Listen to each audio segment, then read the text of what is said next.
और मुझे पूरा यकीन है कि जिस तरीके से पिछले 10 वर्षों में आदरणीय नरेंद्र मोदी जी ने देश की तरक्की सुनिश्चित करी, देश के हर वर्ग को ध्यान में रख करके बड़े से बड़ा फैसला उन्होंने लिया। कैसे किसान की ताकत बढ़े, मजदूर कैसे ताकतवर हो, हमारी माताएं बहनें हैं, नौजवान साथी हैं, हमारे कर्मचारी हैं, हमारे छोटे छोटे दुकानदार हैं, आड़ती बंधु हैं, व्यापार जगत है, उद्योग जगत है, और देश किस तरीके से आगे बढ़े, गांव शहर, इसके ऊपर एक बड़ा काम पिछले 10 वर्षों में हुआ। अब फिर दोबारा हम चुनावी मैदान में। मैं तो इतना ही सबसे कहूंगा अभी, क्योंकि बातें दोहराने का विषय नहीं है, कि बड़े से बड़ा और छोटे से छोटा, क्योंकि राम मंदिर, 370, करतारपुर साहब कॉरिडोर, महिलाओं के लिए आरक्षण, 3 तलाक, 3 करोड़ दीदियों को आने वाले समय में लखपति बनाने का संकल्प, गांव की बहन बेटियों से ड्रोन चलवाना, उनके माध्यम से उनको ताकत देना। इस देश के नौजवान के साथ कोई धोखा ना करे, क्योंकि आप देख रहे हो कि कैसे पेपर लीक होते थे राजस्थान और तमाम प्रदेशों के अंदर।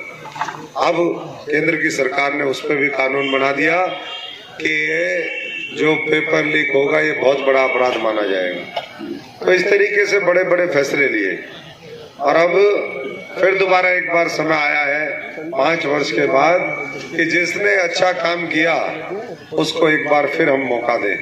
अभी बहन नेताशा जी कह रही थी कि ये देश का चुनाव है, देश बनाने का चुनाव है, और देश कौन बना सकता है ये मैं समझता हूँ हम बखूबी जानते हैं। और लोगों को लंबे समय तक मौका मिला, 5.5-6 दशक लोगों ने देश को किस तरीके से चलाया वो आप सब जानते हैं, और 10 वर्षों में देश कैसे आगे बढ़ा वो भी अब के सबके सामने है।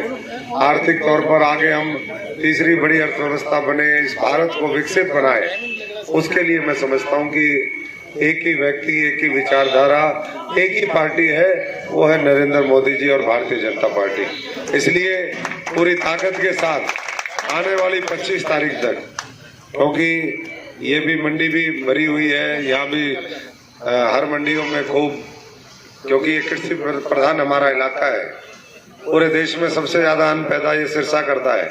कई साल तक केंद्र की सरकार ने अवार्ड इस जिले को दिया गेहूं के उत्पादन में, और यहाँ का तो अभी भाई रामचंद्र जी कह रहे थे कि भाई मंडी जो है रानिया की मंडी एशिया की बेहतरीन मंडियों में शुमार है, तो ये बात बिल्कुल ठीक है। यहाँ का तो जो मटर भी है वो भी बताते हैं कि भाई स्पेशल जो है उसकी मांग होती है। मुंबई में जो चावल है वो विदेशों में जाता है, और यहाँ का मटर जो है वो मुंबई के फिल्म स्टार खाते हैं, वहाँ का उद्योग जगत खाता है। तो ऐसा मटर आप पैदा करते हैं, ऐसा अन्न पैदा करते हैं। ये अन्न आने वाले समय में और किस तरीके से इस इलाके में हम जो फूड प्रोसेसिंग इंडस्ट्री है, कृषि आधारित उद्योग धंधे हैं, उसको भविष्य में कैसे ज्यादा से ज्यादा यहाँ प्रोत्साहित करें, ये भविष्य में मिलकर के काम करेंगे। लेकिन उसके लिए आवश्यकता है कि एक सही विजन के साथ दृढ़ संकल्प जिस व्यक्ति ने किया है इस देश को बनाने का, उसका हम मजबूती से साथ दें।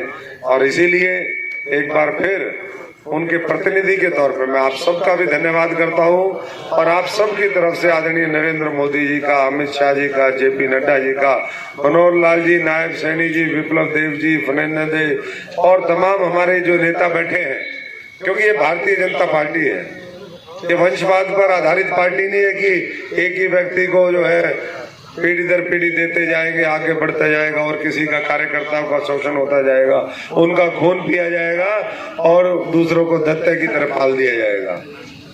ये कार्यकर्ताओं से पूछ करके फैसला लेने वाली पार्टी है। मैं तो इसलिए आपका भी धन्यवाद करता हूं, क्योंकि आपकी सहमति, आपकी रिकमेंडेशन के बिना ये फूल का निशान जो है, कमल का निशान, ये मुझे नहीं मिल सकता था। तो मैं तो एक बार फिर आप सबका धन्यवाद करता हूँ, लीडरशिप का धन्यवाद करता हूँ, और आप सबसे प्रार्थना करता हूँ कि अब ये 5-10 दिन का समय हो रहा है, 5-7 दिन में मंडियों से उठान हो जाएगा, सारे फ्री हो जाएंगे। तो पूरी ताकत के साथ अपनी रिश्तेदारियों में, अपने भाईचारे में, जहाँ भी आपके व्यापारिक संबंध है, कोई नौकरी पेशे में है, उन सबको यही कहना है कि पिछली बार 3 लाख से जीते थे, इस बार हर बूथ के ऊपर हमने 370 वोट बढ़ाने हैं। 370 वोट बढ़ाना कोई मुश्किल काम तो नहीं है। मुश्किल है क्या जी? नहीं है ना? बसरा जी हंस रहे हैं, कह रहे इतना आसान भी नहीं है।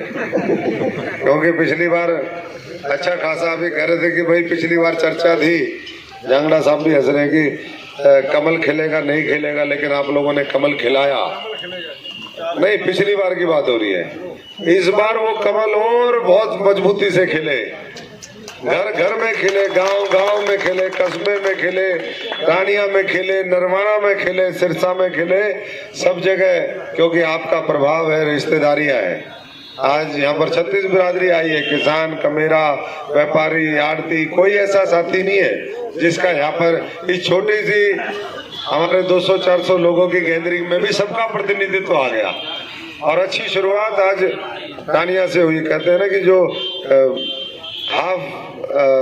Well begun is half done, जिसकी शुरुआत अच्छी हो जाए वो आधी पूरी हो जाती है। ऐसे ही हमारे चुनाव में चले गए, लेकिन विपक्ष का आता पता नहीं है। दंगल में जो है बीजेपी और नरेंद्र मोदी जी और उनके प्रतीक के तौर पे आप और मैं, हम ही दंगल में, बाकी तो सब जो है नदारद है। ना जनता के लिए संघर्ष करते और वोट भी मांगने में शर्म आती है इनको। और फिर कहेंगे कि ईवीएम खराब थी, ईवीएम ये हो गया। अरे 45 दिन तुमने खो दिए भैया, अब जाके ईवीएम का दोष दे दोगे, फिर जनता का दोष दे दोगे। तो साथियों, मैं तो आप सबसे वही प्रार्थना और विनती करूंगा कि ये जो 30 दिन बचे, अब मंडियों के बाद गांव के दौरे करेंगे, इस समय का भी सदुपयोग करें और आगे वाले समय का भी सदुपयोग करें। और 370 हर बूथ में बढ़ा करके वो गुणा आप कर लेना। लेकिन जो मोदी जी ने कहा है कि 370 हर बूथ में बढ़ाने हैं, वो संकल्प आप लेकर के जाएं और उसके लिए पूरी कोशिश करें। बाकी अशोक तंवर पहले भी आपके साथ था, आज भी है, आगे भी रहेगा। 15 साल से सड़कों पे, सत्ता में, जैसा भी लोगों ने कहते हैं ना, जिस विध राखे राम उस विध रहिए। तो हम तो जैसा आप लोगों ने रखा, ऊपर वाले ने रखा, वैसा ही करते गए और चलता गया। और आज फिर दोबारा आपकी सेवा करने का मौका मिला है। सबका बहुत बहुत धन्यवाद। वाहेगुरु जी का खालसा, वाहेगुरु जी की फतेह। हमारे सभी साथी, भारत माता की।